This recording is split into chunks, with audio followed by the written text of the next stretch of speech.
एक बार की बात है, प्राचीन भारत में एक छोटे से गांव में एक साधारण किसान रहता था। उसका नाम था रामू। रामू बहुत मेहनती और ईमानदार किसान था, लेकिन उसकी जिंदगी में हमेशा कुछ न कुछ समस्याएं रहती थीं। वह अपने जीवन से असंतुष्ट था और हमेशा दुखी रहता था। उसकी पत्नी सीता हमेशा उसे कहती, रामू, तुम्हें अपनी समस्याओं पर ध्यान देने के बजाय अपनी खुशियों की तलाश करनी चाहिए। एक दिन रामू ने सोचा कि वह अपने दुखों का हल ढूंढने के लिए दूर के एक गांव में बुद्ध से मिलने जाएगा। बुद्ध के ज्ञान की प्रसिद्धि उसे आकर्षित करती थी। वह सुबह सुबह अपने खेत से निकला और बुद्ध के आश्रम की ओर चल पड़ा। जब वह आश्रम पहुंचा तो उसने देखा कि बहुत सारे लोग बुद्ध के चारों ओर बैठे हुए थे। बुद्ध ने सभी का ध्यान खींचा और कहा, सच्ची खुशियां भीतर से आती हैं। कौन जानता है कि खुश रहना क्या होता है? रामू ने ध्यान से सुना। वह समाज में खुश रहने का एक रास्ता चाहता था। जैसे ही बुद्ध ने लोगों से अपना ज्ञान बांटना शुरू किया, रामू ने उनकी हर बात को ध्यान से सुना। बुद्ध ने कहा, संतोष सबसे बड़ा धन है। जब आप अपने पास मौजूद चीजों से संतुष्ट होंगे, तभी आप खुश रह सकेंगे। रामू ने सोचने लगा, क्या सच में संतोष ही खुश रहने की कुंजी है? उसने अपनी जिंदगी में झांका। उसे एहसास हुआ कि वह हमेशा दूसरों के पास की चीजों की तुलना अपनी खुद की चीजों से करता था। वह अक्सर अपने पड़ोसियों के समृद्ध जीवन को देखकर दुखी होता था, जबकि उसके पास भी बहुत कुछ था। बुद्ध ने फिर कहा, प्रेम और करुणा से भरा जीवन जीना चाहिए। जब आप दूसरों के प्रति प्यार और करुणा दिखाते हैं, तब आप खुद को खुश महसूस करते हैं। रामू ने सोचा कि वह अपने पड़ोसियों की मदद कर सकता है। उसने निर्णय लिया कि वह हर महीने जरूरतमंदों की मदद करेगा। जब उसने ऐसा किया, तो उसे अपने दिल में एक अद्भुत सुकून मिला। उन लोगों की मुस्कानें और आभार ने उसकी आत्मा को छू लिया। उसने समझा कि जब हम दूसरों की मदद करते हैं, तब हमारी समस्याएं छोटी लगने लगती हैं। बुद्ध ने कहा, क्षमा करना भी एक महत्वपूर्ण गुण है।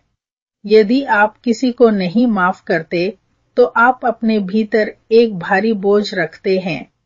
रामू ने इसके महत्व को समझा। उसने अपने पुराने दुश्मनों को माफ करने का निर्णय लिया। यह उसके लिए एक कठिन कार्य था, लेकिन धीरे धीरे उसने यह कर दिया। उसके मन से एक बड़ा बोझ उतर गया और उसने अनुभव किया कि जब वह किसी को माफ करता है, तो वह खुद को भी मुक्त करता है। रामू ने बुद्ध से उनकी शिक्षाओं के लिए आभार व्यक्त किया। बुद्ध ने कहा, याद रखो रामू, खुश रहने का रास्ता आपकी सोच में है। जब आप अपने भीतर की खुशियों को पहचानोगे, तो आपको बाहर से खुशी की तलाश करने की आवश्यकता नहीं होगी। रामू ने बुद्ध को प्रणाम किया और गांव की ओर वापस लौट पड़ा। उसकी सोच में परिवर्तन आ चुका था। उसने अपने जीने के तरीके को बदलने का निर्णय लिया। उसने खुद से वादा किया कि वह हमेशा खुशी की तलाश करेगा और खुश रहने की कोशिश करेगा।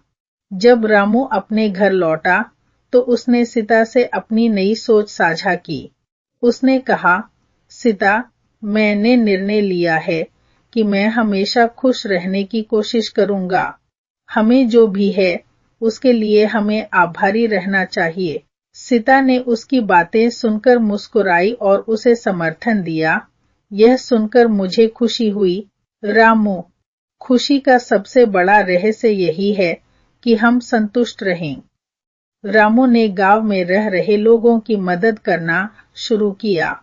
उसने अपने खेतों में पैदा होने वाले अन्न को जरूरतमंदों को देने का निर्णय लिया। उसकी मदद से गांव में सभी लोगों के चेहरों पर मुस्कान आ गई। लोगों ने उसकी सराहना की और रामू ने भी अपने आप को बहुत खुश महसूस किया। समय के साथ रामू की जिंदगी में पहले से बेहतर बदलाव आने लगे। उसकी खेती बढ़ने लगी और उसके रिश्तों में भी सुधार हुआ। सबसे महत्वपूर्ण यह था कि वह अब खुश रहने लगा था। बुद्ध की शिक्षाओं ने रामू की जिंदगी को बदल दिया था। उसने सीखा कि खुश रहने का आधार हमेशा हमारे विचारों में है। जब हम संतोष, प्रेम, करुणा और क्षमा को अपने जीवन में अपनाते हैं, तब हम सच्ची खुशी पा सकते हैं। इस कहानी से हमें यह सीखने को मिलता है कि खुशी दूसरों की मदद करने, प्यार फैलाने और अपने भीतर की शांति को खोजने में है। हमेशा खुश रहने के लिए हमें अपनी सोच और दृष्टिकोण को बदलने की आवश्यकता होती है। यदि यह कहानी अच्छी लगी हो तो चैनल को लाइक, शेयर और सब्सक्राइब जरूर करें। मिलते हैं नेक्स्ट वीडियो में ऐसे ही किसी और कहानी के साथ। Thanks for watching.